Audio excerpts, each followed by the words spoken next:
कालरात्रि माता की जय हो। ओम कालरात्रे नमः।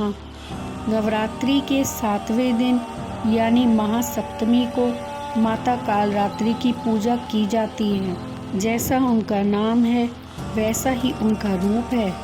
खुले बालों में अमावस की रात से भी काली माँ कालरात्रि की छवि देखकर ही भूत प्रेत भाग जाते हैं। माँ का वर्ण काला है। खुले बालों वाली यह माता गर्दन पर बैठी हुई हैं। इनके श्वास से भयंकर अग्नि निकलती है। इतना भयंकर रूप होने के बाद भी वे एक हाथ से भक्तों को अभय दे रही हैं।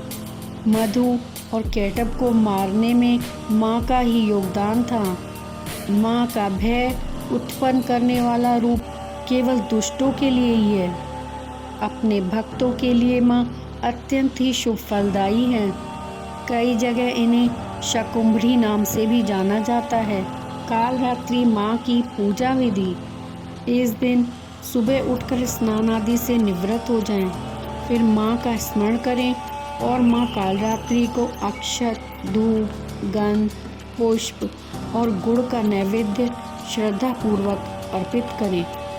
फिर माँ को उनका प्रिय पुष्प रात रानी चढ़ाएं और माँ कालरात्रि के मंत्रों का जाप करें। माँ की कथा का श्रवण करें। इसके बाद सच्चे मन से माँ की आरती उतारें। अन्यथा है कि इस दिन माँ को गुड़ अवश्य अर्पित करना चाहिए। साथ ही ब्राह्मणों को दान भी अवश्य करना चाहिए। लाल रंग माँ को अत्यंत प्रिय है। आइए जानें माँ कालरात्रि के मंत्र। ओम कालरात्रे नमः। ओम ऐं ह्रीं क्लीं चामुंडाय विचे।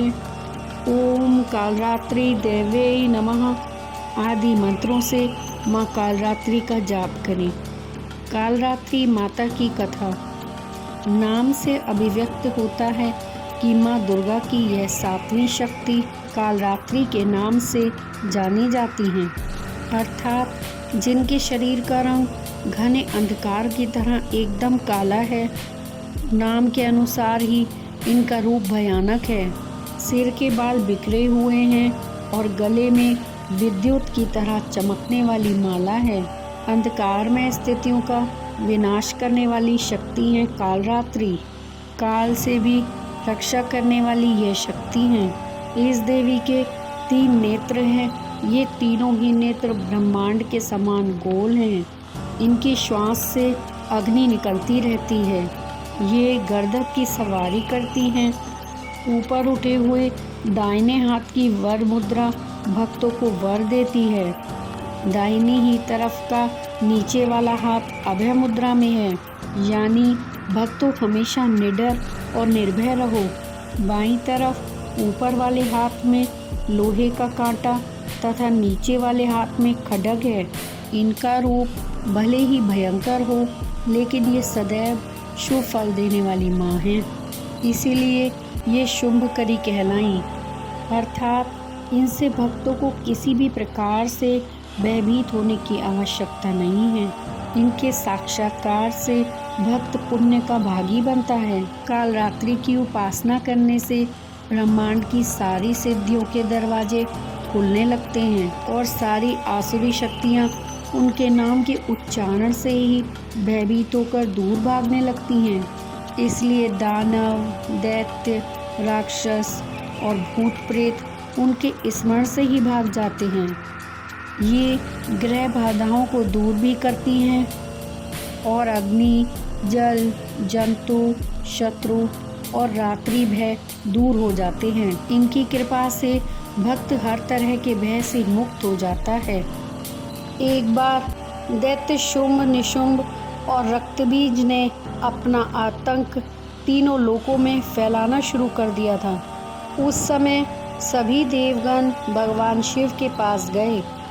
जब भगवान शिव ने सभी देवताओं को चिंतित देखा तो उनसे उनकी चिंता का कारण पूछा। तब देवताओं ने शिव जी से कहा, हे भोलेनाथ, शुंभ, निशुंभ और रक्तबीज नामक दानवों ने अपने उत्पात से हम सभी को परेशान कर रखा है। कृपया कर हमारी सहायता करें। यह सुनते ही भोलेनाथ ने अपने समीप बैठी माता पार्वती की ओर देखा और उनसे उन दानवों का वध करने की प्रार्थना की। भगवान शिव की विनती सुनकर देवी पार्वती ने उनके सामने नतमस्तक होकर उनका आशीर्वाद लिया और वहां से जाने की आज्ञा मांगी। वह दानवों का वध करने निकल पड़ी। माता पार्वती ने दानवों का वध करने के लिए माँ दुर्गा का रूप धारण कर लिया। इस रूप में वह सिंह पर सवारी करती हुई अति मनमोहक और शक्तिशाली प्रतीत हो रही थी।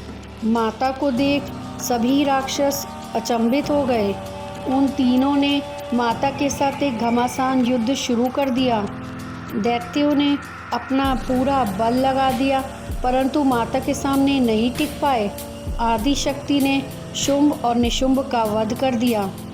इसके पश्चात माँ ने रक्तबीज के साथ युद्ध करना आरंभ कर दिया।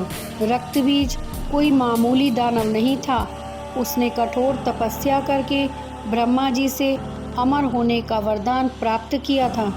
ब्रह्मा जी ने उसे यह वरदान दिया था कि जब भी उसे कोई मारने का प्रयत्न करेगा, तब उनके शरीर से निकली खून की बूंदें जैसे ही धरती को स्पर्श करेंगी, वैसे ही अनेक रक्तबीजों का जन्म होगा।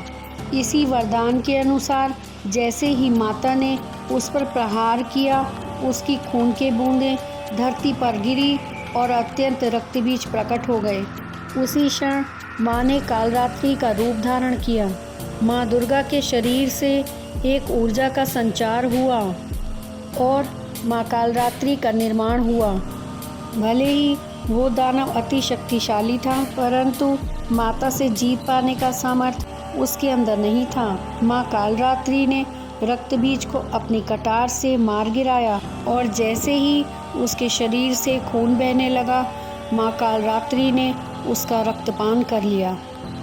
ओम देवी कालरात्रे नमः। अगर आपने इस चैनल को सब्सक्राइब नहीं किया है तो प्लीज़ कर ले, ताकि आप आने वाली कथाओं का श्रवण कर सकेंगे।